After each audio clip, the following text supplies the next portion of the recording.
Hi, nice to meet you. I'm Amanda from the Upcoming. Would you like to introduce yourself and give me some highlights of your career, please? Well, my name is Steve Buscemi, and I'm an actor. You could ask me about my career. I'm not going to give you the highlights, though. Okay. So you played like so many unforgettable characters, and they're all very like pretty much oddballs, so from Fargo to Reservoir Dogs. I play characters. They are people.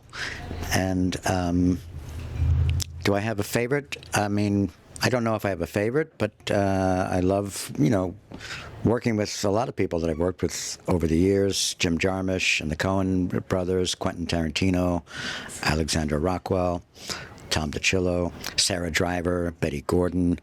These are all, independent filmmakers and have unique voices, and I've been really happy to work with them because I think they make films that matter to them, that they and that they don't compromise on. And I love ensemble films. I love working with other actors, and I hope to continue doing that.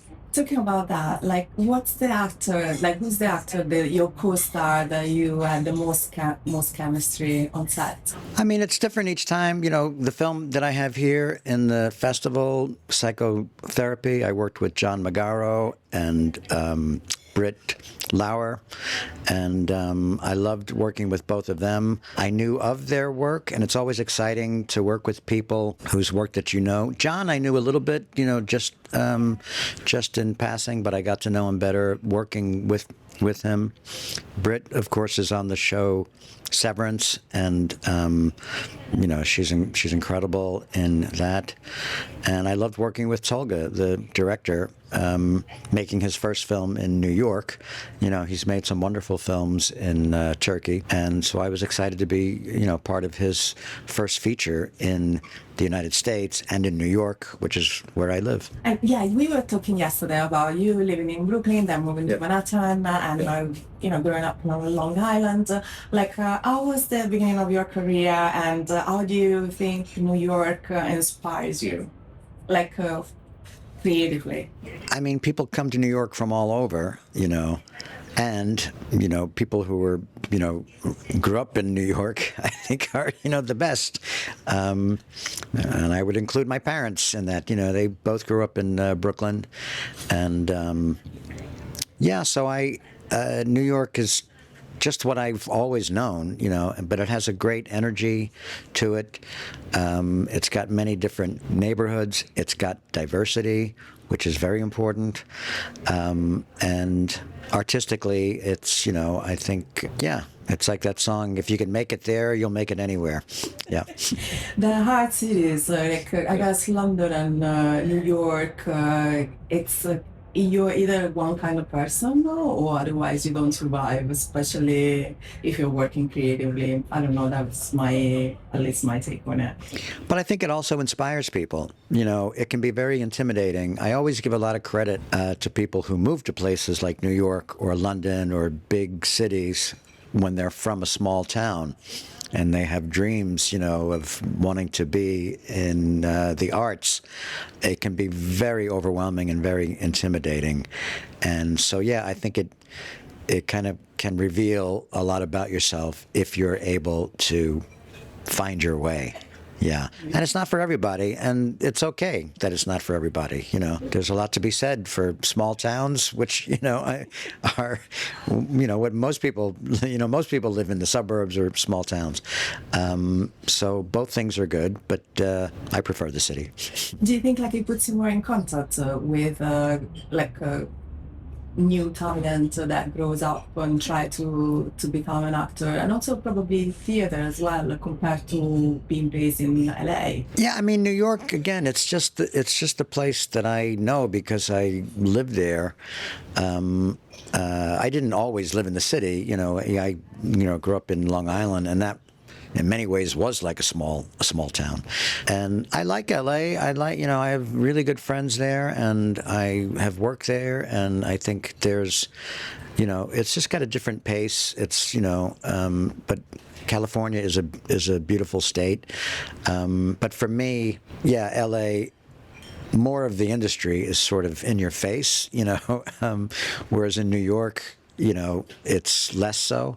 So I think, so I prefer that, yeah. I wanted to ask you about Boardwalk Empire and working with Martin Scorsese. Mm-hmm. How was your experience? And I mean, that role got you a Golden Globe win as well. So, well, I was lucky that I had worked with Martin Scorsese before Boardwalk Empire, so I already knew how great it was to work with him. I worked with him on.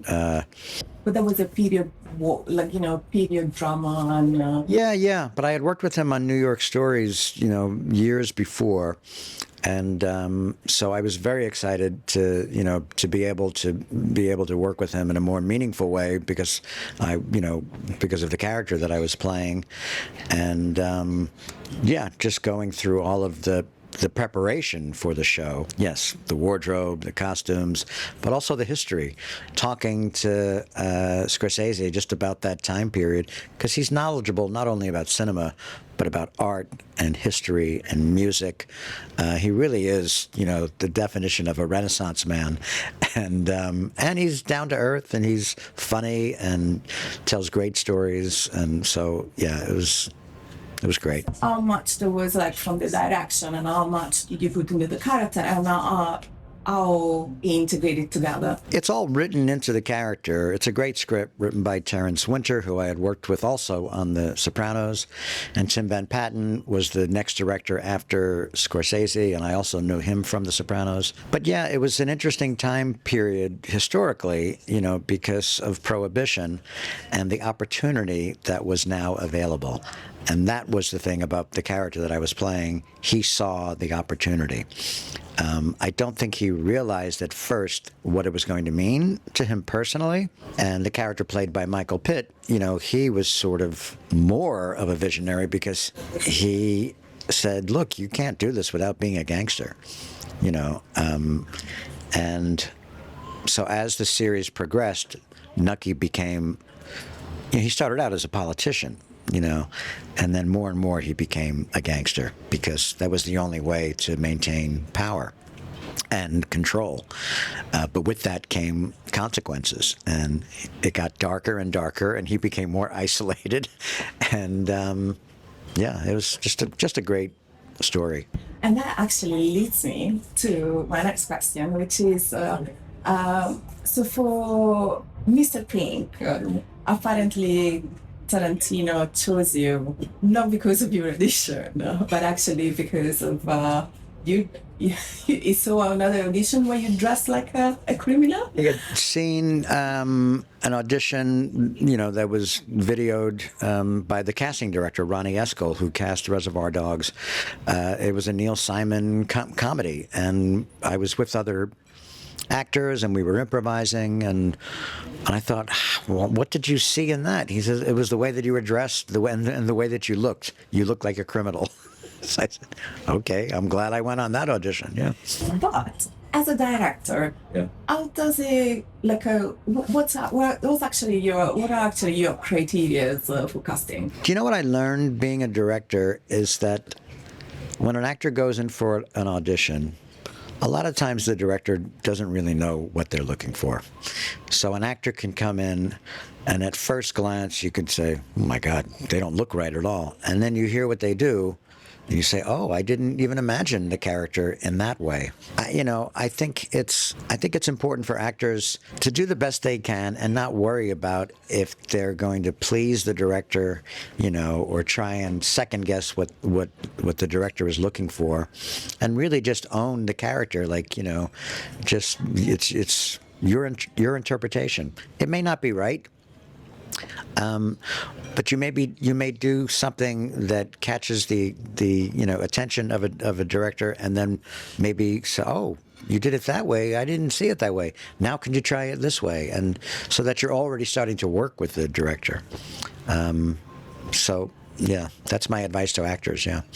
Perfect. And then the last question is there a director that you still haven't worked with, but you wish to, is on your wish list? And how would you pitch yourself to him? To him, to us, to them. Okay, I'll tell you a director who I haven't worked with, and his name is Aidan Quinn, and he's a good friend of mine, and he has not directed a feature yet, but he wants to direct an adaptation of Ages of the Moon, which is a play by Sam Shepard. Oren Moverman did the adaptation, and Aidan and I have done it as a reading at the Abbey Theatre and at the in Dublin, and at the Baryshnikov Art Center in New York, and now we want to do it as a film. So I get asked this question a lot: what director would you want to work with? And I always find it hard to answer, but now I go, wait a minute, I know who I want to work with. Aidan Quinn. I want him to. I've known him for 35 years at least, and we've never worked together. So that's what I want to do next. Yeah. Thank you so much. Thank you.